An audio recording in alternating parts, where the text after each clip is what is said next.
Hei kan khotlang kan thira ko than le khotlang kan tho ho na a thale maya apoi mo na kan hrechiang ni in hriata chu thupui poi mo tak mai chu soitur kania minute nga nia akrik le hebrai ti man ani don lova chu chuan chutin a soipo kan ti man lowanga kan khotlang context ang kha kan han la chuak don ani soi tu ma sai na soyangin engtin nge chumi poimo chu ma kan la kang ti lam kha ril ruwa oma hei mizo tong upa mizo tong kama lung thu tia oma chu chu kil thuma ne ya apat thuma atan ho chuan atan tlan chuan a nget thinangin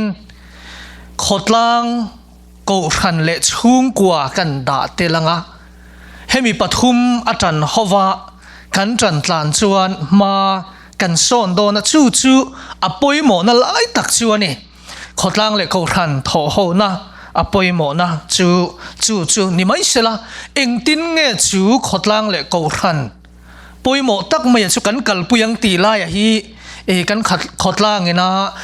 ma kan son na tur ni in alanga masabera chuan hei ring tu te kan ni veka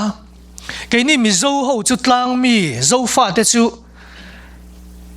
cái hắn piang chia hi zai mi cái nian tiếng đâu lekin khot lang le cầu thần mi cái ni ngal top mai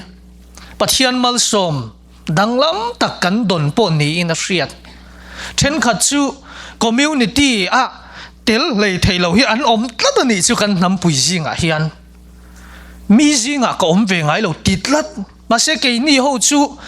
Chrisel lo na wang kan lo ani pan kan taminarin om lo ti chuan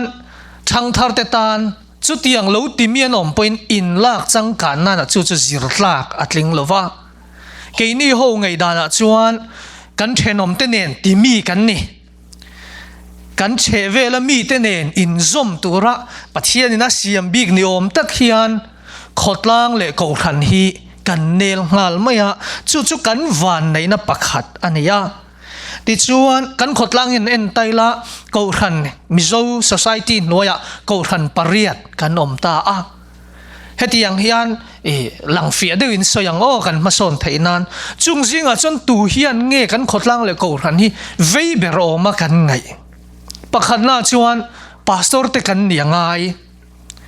pastor ten khotlang le ko than kan veilo chuan taksa ril ru le tharau hi chaka har khom mai chu voinia hian pastor ten ko than le khotlang hi rong bol na tla kani rong bol na tur fil ani ti hi ria ila zanin local lo te kan dem mia lova ma se du thu sa ma chon kim thap ila kan pastor te hi zanin anga po hian a poimon le ni ko than committee a kan thlen thevin ka ringa MSA le kha engwangin nge kan pastor ten lo kal lo ti pokha I hon teng u chu masabera pastor ten kan ve poimo panina chuan ko ran ro rel kholami ten kan ve ngai MSA ko ran tina lekha alu thina emo palai ten an ron soi thina MSA hi a kan lo ti piang khan mani le mani kan in chum ti na ni achang chon kan tel mia lo na pole moti pal ol takani MSA hi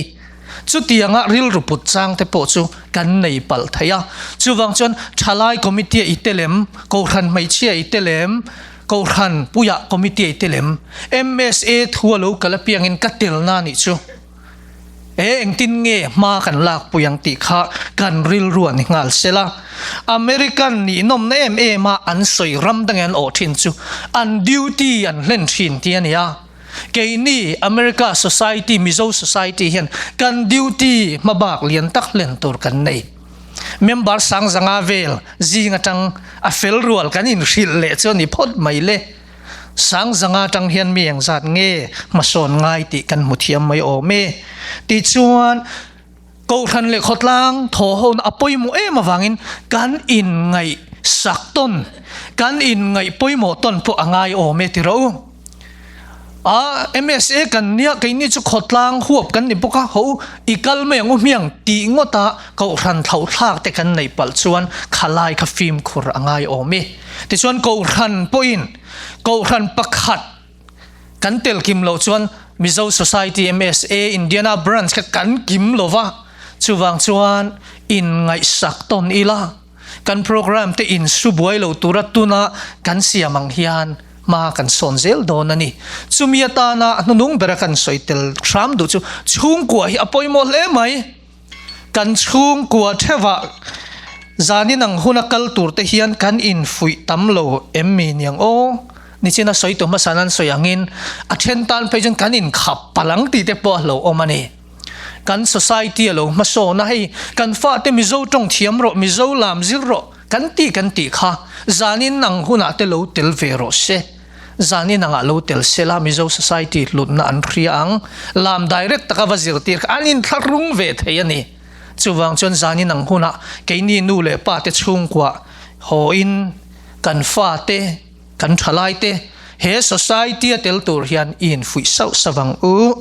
mizo society khotlang le ko than ho kan tho ho na thale mai hei hi chun zom zelang u taksa ril ru le tharau in zom tlat angin ko than khotlang le chung kwa hi kan tran ho chuan ma kan son zel do na ni ka lo me lalpanin zawain mal som cheu ro se